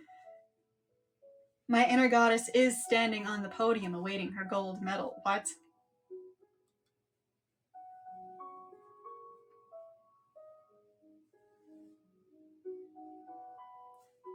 I don't know, you guys.